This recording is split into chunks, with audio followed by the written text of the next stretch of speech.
எங்கே செல்கிறாய் மனிதா?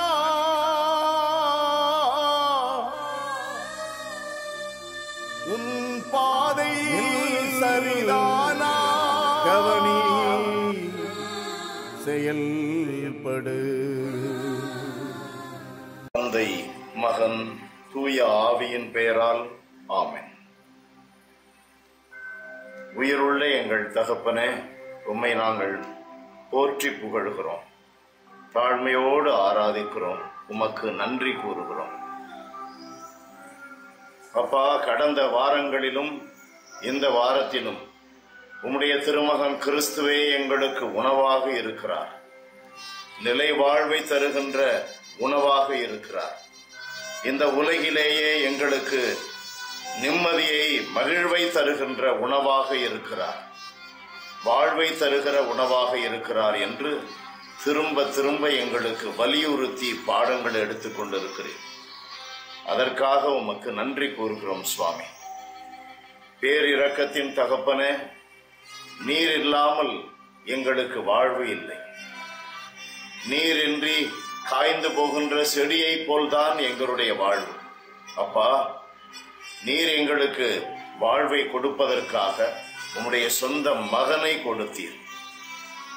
மறைநூலில் நாங்கள் ரோமையருக்கு எழுதப்பட்ட திருமுகம் 8:31 வாசிப்பதைப் போல, 31, 32 சொல்லுவதைப் போல நாங்கள் யாருக்கு அஞ்ச வேண்டும்?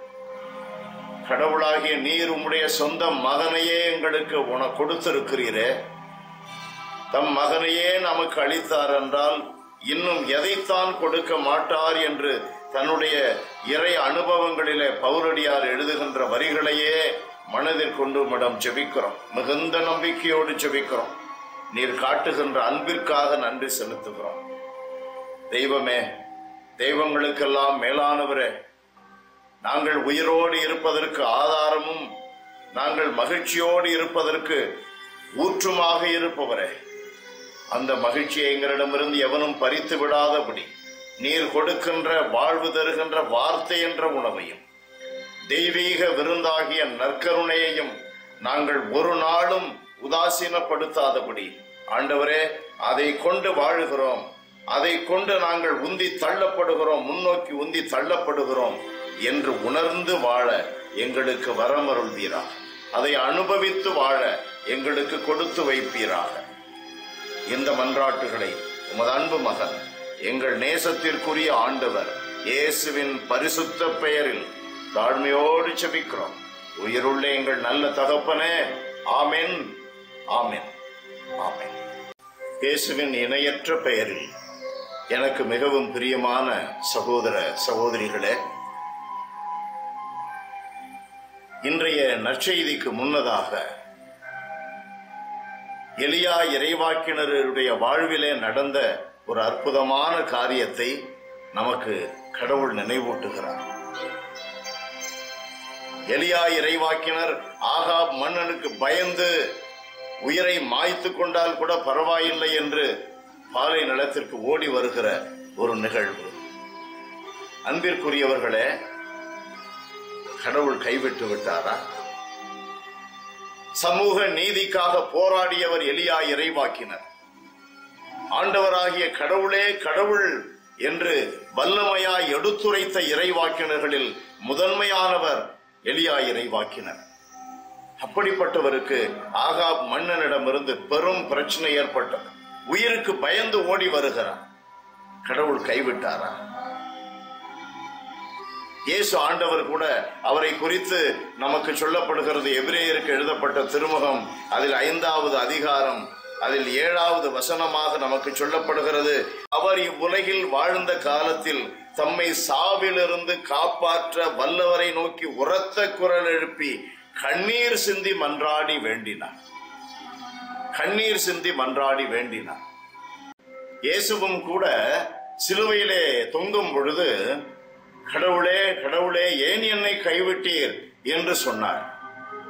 கடவுள் அவரை கைவிட்டு விட்டாரா? இந்த உலகமே வியக்கும் வண்ணம் மலைத்து போய், என்ன இது, இவர் கடவுளின் மகன்தான் என்று சொல்லும் அளவிற்கு ஆண்டவர் உயிர்த்தெழுந்தார். கடவுள் அவரை கைவிடவில்லை. அதே போலதான் நமக்கும் கூட ஆண்டவர் சொல்லுகிறார், நான் உங்களை கைவிட மாட்டேன். இன்றைய நற்செய்தி பகுதி நமக்கு மிக தெளிவாக சொல்லுகிறது. 6வது அதிகாரம், அதில ஆண்டவர் சொல்லுகிறார் 51வது வசனத்துல, தந்தை கடவுளால் நான் வாழ்கிறேன், அதை போல நீங்களும் என்னால் வாழ்வீர்கள். நமக்கு வாழ்வு ஒன்றும் குறைந்து போகாது. இன்றைய நெருக்கடிகள், இன்றைய பிரச்சனைகள் நம்மை மூழ்கடிக்க போவதில்லை. மூழ்கிவிட்டோம் என்று நினைக்கிறோம். எரேமியா புத்தகத்துல 31 அதில் 20வது வசனம் ஆண்டவருடைய வார்த்தை வருகிறது. அவர் என்ன சொல்லுகிறார் பாருங்கள். எப்ராயிம் என் அருமை மகன் அல்லவா, நீ என் அன்பு குழந்தை அல்லவா, உனக்கு எதிராக நான் அடிக்கடி பேசிய போதிலும் உன்னை நான் இன்னும் நினைவில் கொண்டிருக்கிறேன், உனக்காக என் இதயம் ஏங்கி தவிக்கின்றது. கடவுள் எப்படி நமக்கு சொல்லுகிறார் பாருங்கள். அன்பானவர்களே, 38வது அதிகாரம் 3வது வசனத்தில எரேமியா புத்தகத்திலேயே நாம் வாசிக்கிறோம். ஆண்டவர் நமக்கு தன்னுடைய அன்பை வெளிப்படுத்துகிறார் பாருங்கள். ஆண்டவர் கூறுவது இதுவே, கடவுள் அத்தனை அன்பு கொண்டவர், நம்மை கைவிடாதவர், நமக்கு உணவூட்டி வாழ வைப்பவர்.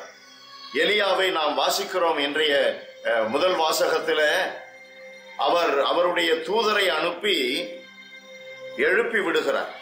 உறங்கிக் கொண்டிருக்கிற எலியாவை எழுப்பி விடுகிறார்.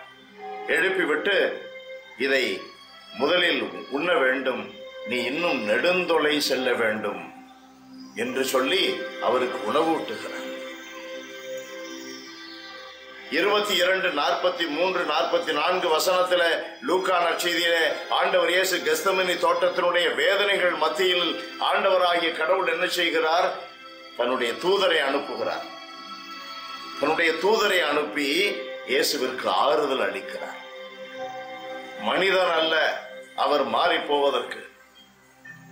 உயிருள்ள கடவுள் உங்களுக்கும் அதே ஆறுதலை கொடுப்பார். உணவூட்டி எலியாவை எழுப்பிவிட்டு இன்னும் நெடுந்தொலை நடக்க வைத்த நிகழ்வை போல நம்முடைய வாழ்க்கை பயணம் இன்னும் நெடுந்தொலை இருக்கிறது. கவலைப்பட வேண்டாம், கலங்கி போக வேண்டாம். கடவுள் உங்களுக்கு ஆறுதல் அளிப்பார். உங்களை ஊக்குவிக்கிற கடவுள் தன்னுடைய தூதர்களை அனுப்பி உங்களுக்கு உறுதுணையாக இருப்பார். மறைநூல் நமக்கு சொல்லுகிறது. 34வது அதிகாரம் அதிலே நாம் வாசிக்கிறோம். 8வது வசனம் சொல்லுகிறது. திருப்பாடல் நமக்கு சொல்லுகிறது, ஆண்டவருக்கு அஞ்சி வாழ்பவர்களை சுற்றி அவருடைய தூதர்கள் பாளையம் இறங்கி காப்பார்கள். ஆண்டவருக்கு அஞ்சி வாழ்பவர்களை சுற்றி அவருடைய தூதர்கள் பாளையம் இறங்கி காப்பார்கள். கடவுள் உங்களை சுற்றி இருக்கிறார். அவருடைய அருமையான கரம் உங்களை சுற்றி இருக்கிறது. அவர் உணவாக கொடுக்கிறார், வார்த்தையை கொடுக்கிறார், தன்னுடைய சொந்த மகனை கொடுக்கிறார். கைவிடவே மாட்டார். தைரியமாக இருங்கள். God bless you. Praise the Lord.